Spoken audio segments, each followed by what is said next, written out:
大家好啊，歡迎嚟到玩具人異英生活呢個頻道。唔知大家喺英國居住，會唔會隨時隨地都見到唔同嘅寵物嘅呢？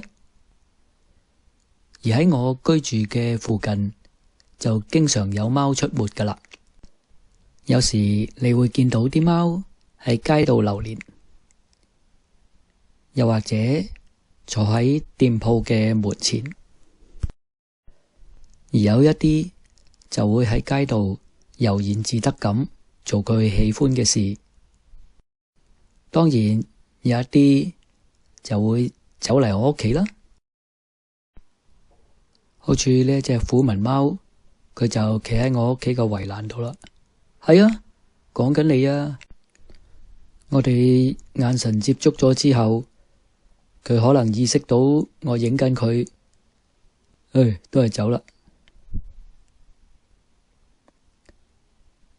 除咗虎紋貓，白色英國短毛貓都係我屋企嘅常客嚟嘅。不過佢哋大多都好怕醜嘅，俾人影到就閃人啦。不過附近有一隻黑白毛嘅貓，就成日走嚟我屋企嘅。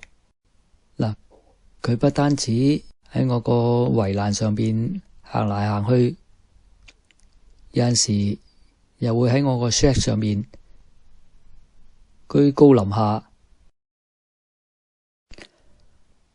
真係好有王者嘅氣派㗎。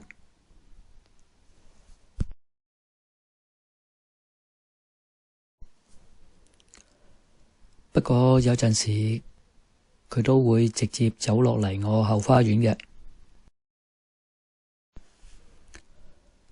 佢好似巡嚟巡去喺度揾緊一啲嘢咁。不過都唔出奇嘅，畢竟我都係新搬嚟，對於佢嚟講，我先至係新丁啊。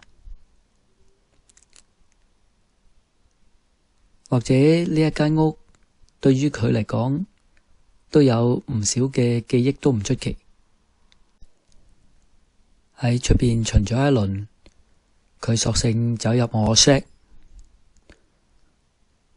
呢個 shed 同以前差異咗好多，因為我裝修過，而家除咗我嚟擺放雜物，亦都成為我其中一個工作間。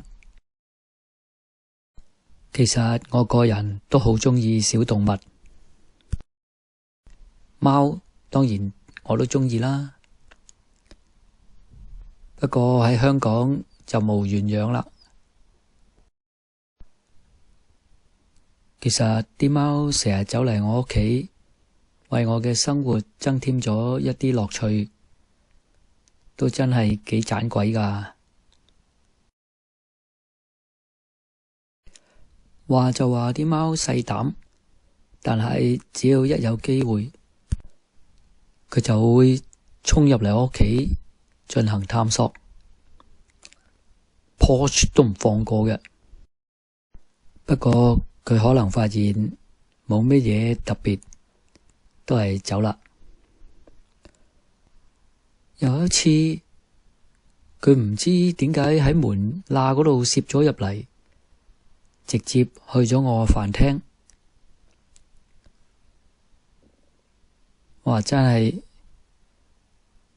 視其他人如無物，自由探索，捐晒台底，周圍揾下先。